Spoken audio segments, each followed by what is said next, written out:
Well, hello, everyone. Welcome back to the Diversity and Humanity Virtual Summit. I am your host, Kayleigh O'Keefe, the founder of Soul Excellence Publishing. And we have just been on a roll this morning, getting to know the authors of the best-selling book, 8 times over, The Diversity in Humanity. And I'm so excited to be joined for the next half hour by Quentin Finney. Quentin, welcome. So happy to have you here. Thanks, Kayleigh. I'm really grateful to be here with you today. Now, Quentin, in your bio, you describe yourself as a human, as a father, as an international certified meditation teacher, as an operational executive. Now you're a best-selling author. But am I missing anything? You're also a CEO founder. What else am I missing? Oh, God. They're all just labels, right? Yeah. Which is interesting, the ways that we describe ourselves. What else am I? Honestly, I think probably the most important role I play and will ever play is father.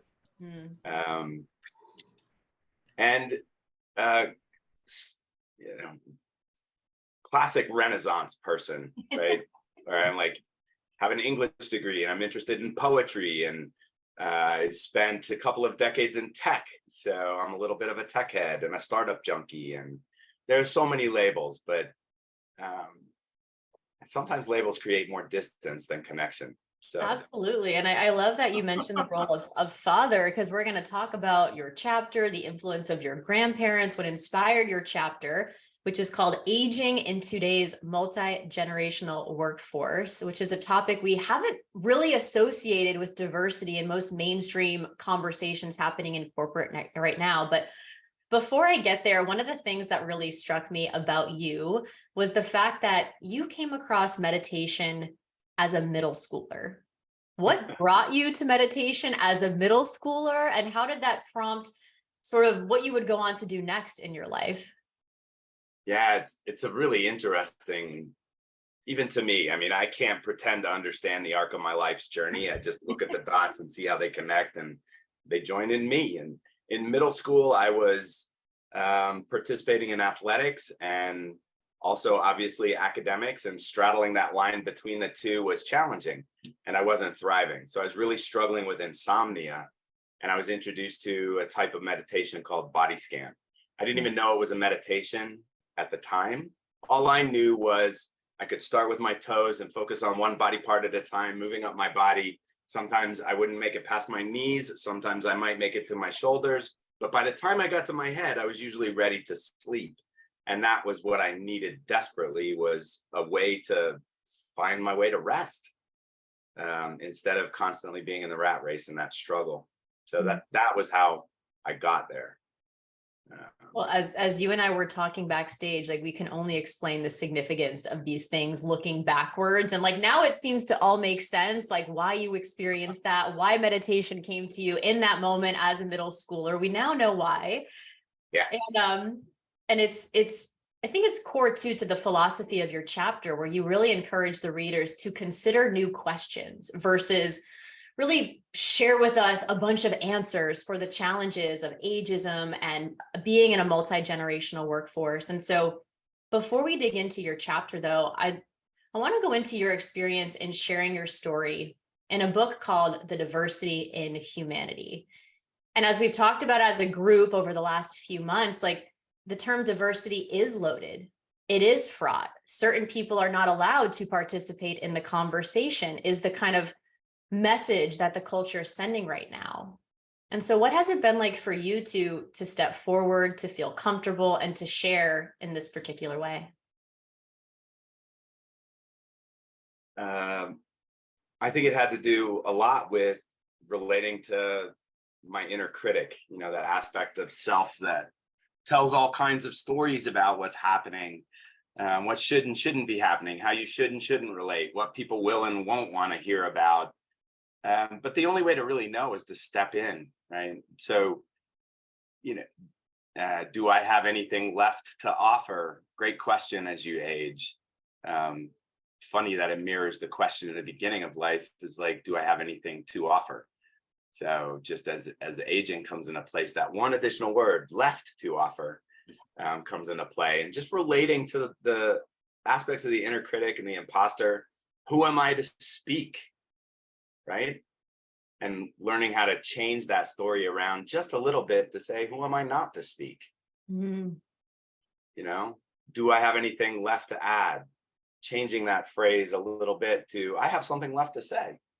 And really stepping into the place of self-confidence where, you know, I talk a little about positional power versus personal power. The personal power perspective is finding my voice regardless of whether or not somebody wants to hear what I have to say, right? Saying what I have to say because I need to say it, and letting it free and loose in the world to take on whatever life it wants to take on.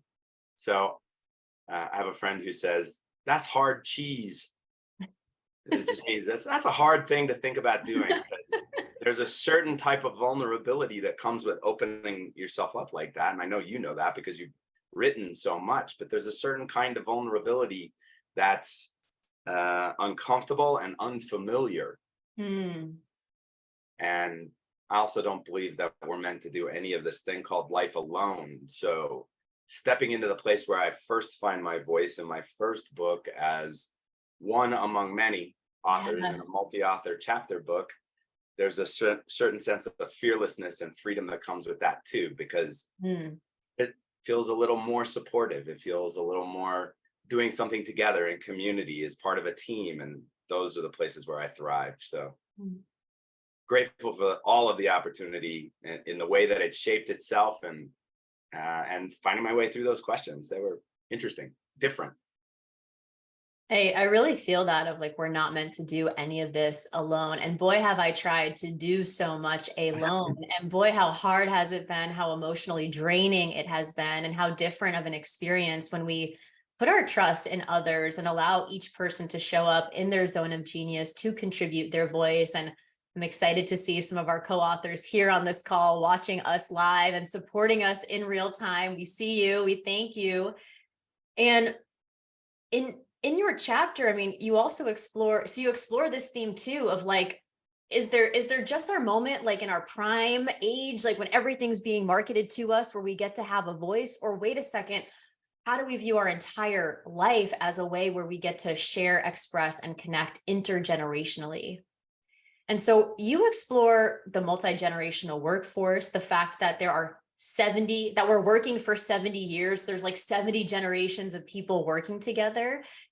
And yet your story and your chapter is really inspired by your own personal history. And so can you bring us to that story, and what inspired you to even really start reflecting on these particular questions more deeply? It's a great layup. Thank you. Alley-oop. Boom, spike. You know, just reflecting on the differences. I mean, the pandemic was an interesting opportunity because everything slowed down in a way that I might not otherwise have had an opportunity to look at things. And looking around and thinking about the divisions that we put in place, the labels that we put on ourselves and others that create division instead of connection. We forget that even when we are in the same organization, sometimes we're split into teams that compete with one another in ways that are unhealthy and not really supportive to the overall mission of the organization, even though they may elevate one team above another. But coming to a place of alignment, coming to a place of community, and then reflecting, like, I'm very fortunate, you know, that I grew up in a multi-generational family. I'm old enough that I had access to half of my great grandparents, and all of my grandparents, and benefited from the opportunity to interact with my parents, their parents, and their parents' parents. So 3 generations above me. And I was the oldest grandson, the oldest great grandson, and the oldest son. And so kind of being able to have a different level of interaction with them in the crowd of my cousins, in the crowd of my siblings, in the crowd that surrounded me. And it's just different. Like, you know, fearlessness is not something that you think about learning as a small child from a great grandmother while you're cuddling in her lap during a tornado in a small town in Indiana, while it does what tornadoes do, which is behave erratically and skip houses through the neighborhood. And she was just as calm could be. So that sense of calm in the face of a literal storm is a lesson that can be carried and shared with others. Like, can I do that? What's my capacity to be calm in the storm for others? And reflecting, like, we're a multi-generational workforce, whether or not we want to be. In our teens, 20s, 30s, 40s, 50s, 60s, people working into their 70s, 7 generations of people that are interacting with one another, 7 generations, 7 decades of life, at least parts of those 7 decades, we're interacting with one another. But all of the marketing and the recruiting and all of the, thrust of focus is on the middle generations, mid-career, right? Early career, people are fighting to be seen, right? They're addressing questions that are kind of interesting, like, I've seen the pedantic pats on the head. Don't worry, you'll learn. That's not how we do things. Yeah. And in the middle, everything just feels so easy. And then you get closer outside of that middle zone, climb to the top. It feels more lonely, a little less connection because there are fewer peers left, right, and center. And an interesting aspect of starting again with a pedantic pat on the head that says, don't worry, Pops, we don't do it that way anymore. Right? So, like, it's really interesting to see the parallels on the 2 ends of the age spectrum, which I am, at the place where I'm not quite an elder yet, but I'm old enough that I've started asking myself the question, who am I as an elder? And seeing how that transition comes to play has been really fascinating. And I know I'm not alone.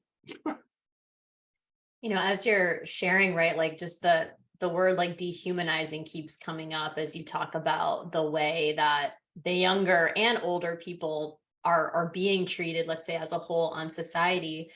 But it's also super interesting as I reflect on all of our conversations this morning, and I hadn't quite thought about it as we were writing this book or even rereading it over the week, is just how, family and our origin stories have come up in every single one of these chapters as we explore this question around the diversity in humanity. And I think that means a few things. I actually want to take some time to reflect on that more, but there's something here too of like yearning to feel this like connection and sense of like, where have I come from, so we can fully appreciate who we are and also appreciate other, and then also know what we want to take with us, what we want to let go, like all of that. Yeah.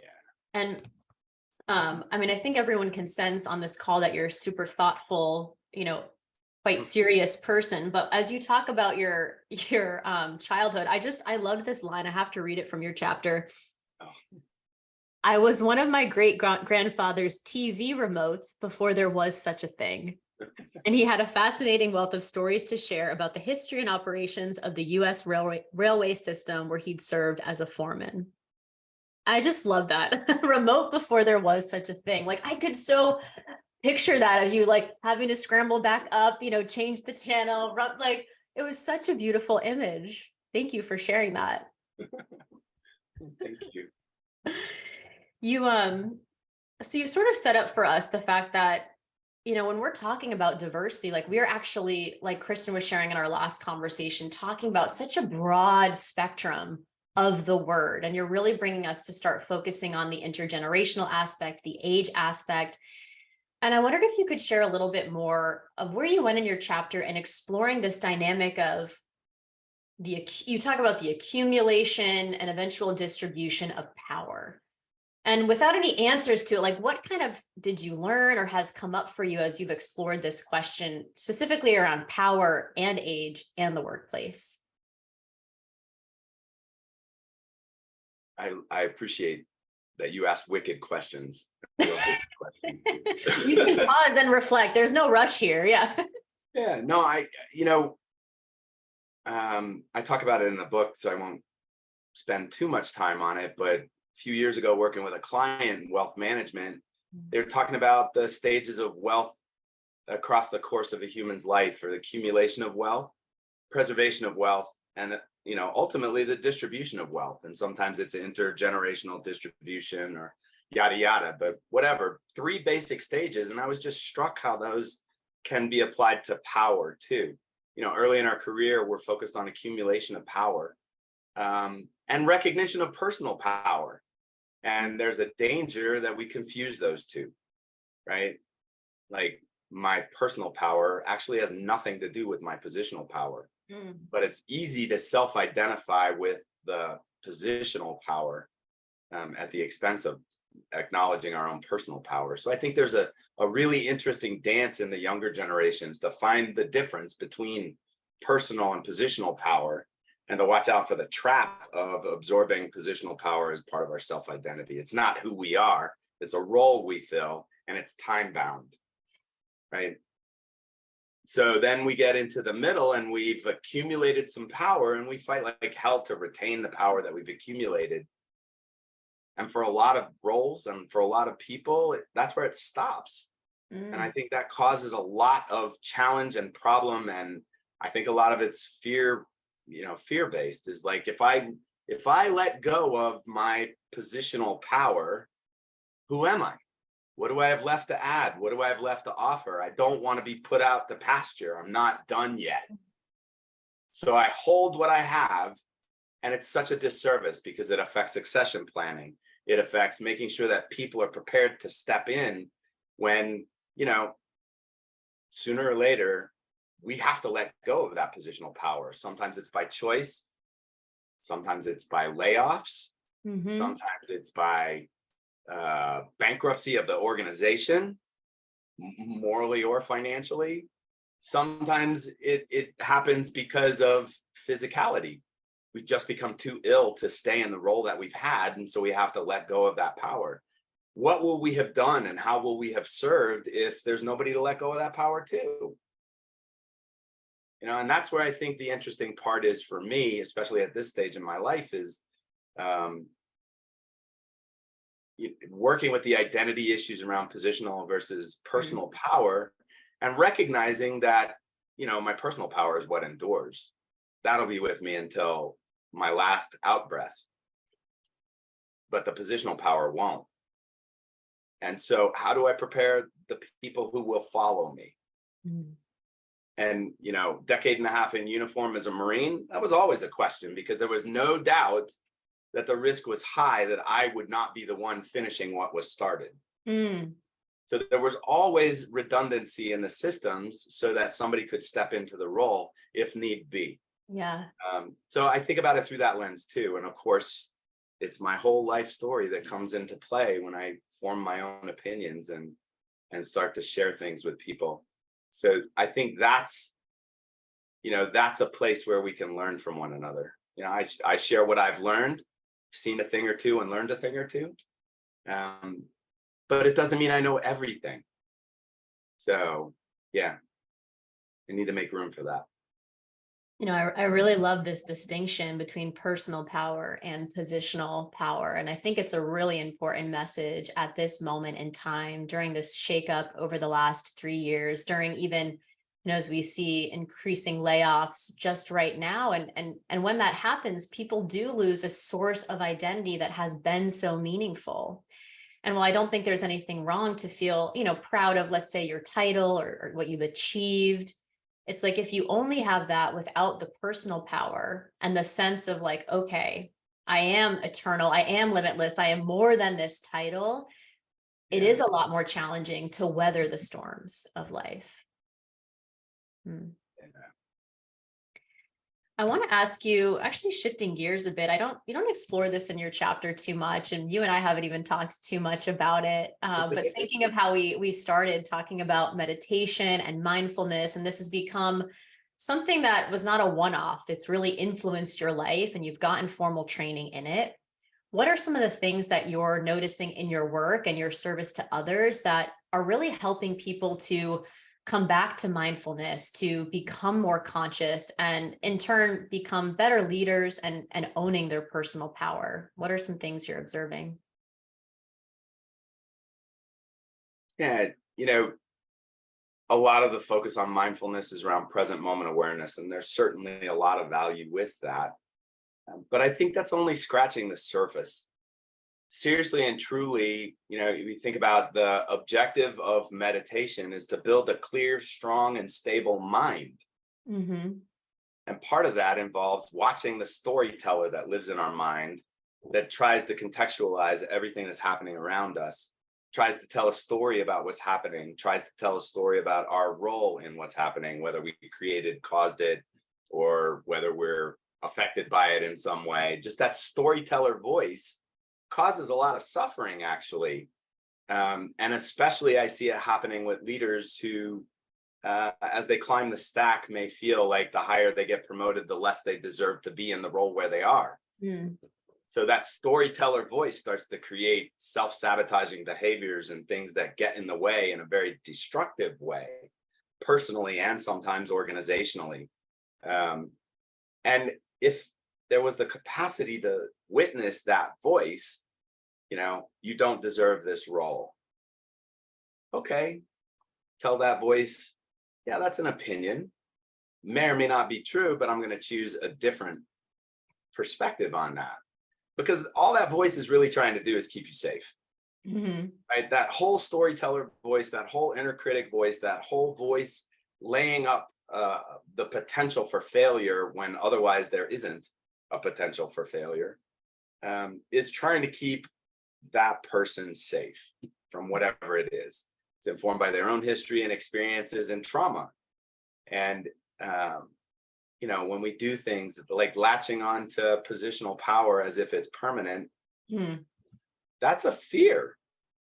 Like, what will happen to me when I'm not the one in power? Will I get disregarded, discounted? Do I become invisible, obsolete, disposable? All of those things come into play. And when you can witness that voice, it doesn't mean that you have to behave in accordance with that voice, but you have an opportunity to recognize that that's just one voice among many. There's a softer voice inside that will say, yes, but we can do something different. And that's the voice that I like to work with people, to help it flourish, because that's the voice that helps to create the conditions for human flourishing, not the other voice. The other voice creates the conditions for fear and division.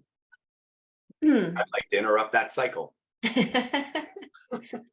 I mean, as you're sharing it, I mean, you're just making me see, I mean, I've been reflecting on this so much this past week, but how, I've fallen into the trap, which I find a lot of like my peer group, and I say peer group, those who like consider themselves to be very intellectual, studious, like high achievers in corporate, I'd really fallen into the trap over the last 3 years of like reading and acquiring knowledge on meditation and mindfulness.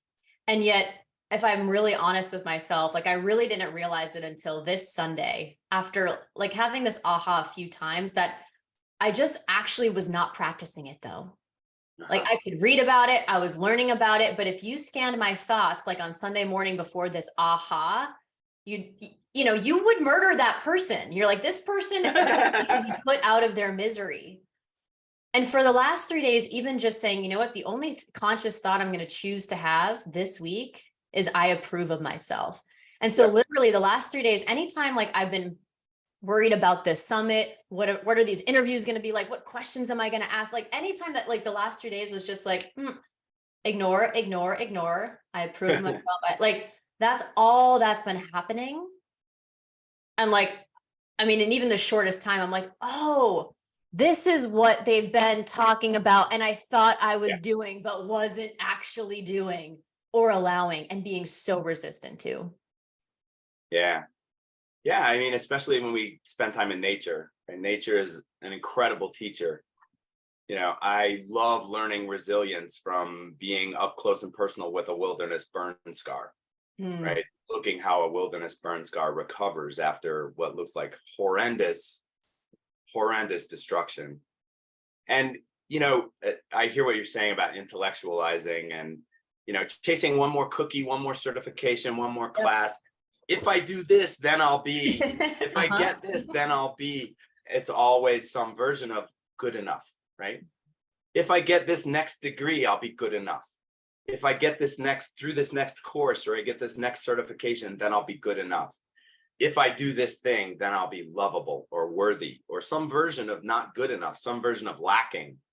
So my invitation would be, when you feel like there's a need to chase another certification, ask yourself, why? Why do I feel like I need that? And really, sometimes it's hard because it's also that still small voice inside that says, I don't feel good enough yet. Mm. And so then there's an opportunity to say, what if you are? What if you are good enough right now?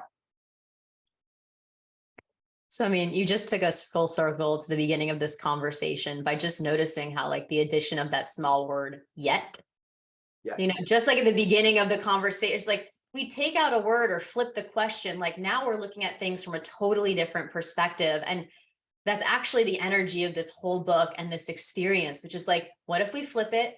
What if it feels different? What if we don't fall into the trap of like, it has to be this or that, and say, wait, no, there's a third way, and there's a fourth way, and a fifth way. Like there's a million ways actually. And the language that we use and the things that we're saying matter so much because they do materialize eventually. Indeed. As we come to the end of our time, Quentin, what's the conversation you hope that your chapter sparks in the world? Yeah, I don't come at things through the lens of being an expert, mostly because for me personally, if I declare myself an expert, that feels to me like the point where my mind would say, okay, great, nothing left to learn. Done here. Right? But like I don't want to learn until I'm done. Tibetans have a saying that says, if you know you're going to die tomorrow, learn something new tonight. So I want to orient toward that. And so really it's just about, my whole chapter is about opening a conversation, not providing answers, not providing solutions, and inviting people into the conversation, whether that involves getting in a conversation directly with me or even somebody else, or even just an internal conversation with themselves. I just see what else is possible. That's my invitation. What else is possible? Well, I love that we end with a question. Your chapter invites us to explore many. And so what else is possible for all of us? And I invite you all as a possibility to, of course, buy the book, to read the book, to reach out to the authors. Like, we really do want to hear from you. This is not a one-way conversation. We've put this out here to engage, to offer up fresh perspectives, and really to model too what it's like to be super successful, to have that positional power, and yet realize that it's so much more than that. And there's deeper ways that we can connect. And we must, if we want to heal, we want to restore, and we want to create more harmony in the workplace. Quentin, thank you so much for sharing your story, for sharing it here on the summit. Appreciate you and appreciate everyone who's joined us. Thank you so much. Thanks, Kayleigh. It's been my honor. I'll talk to you soon. Thanks. Bye for now. Bye, everyone.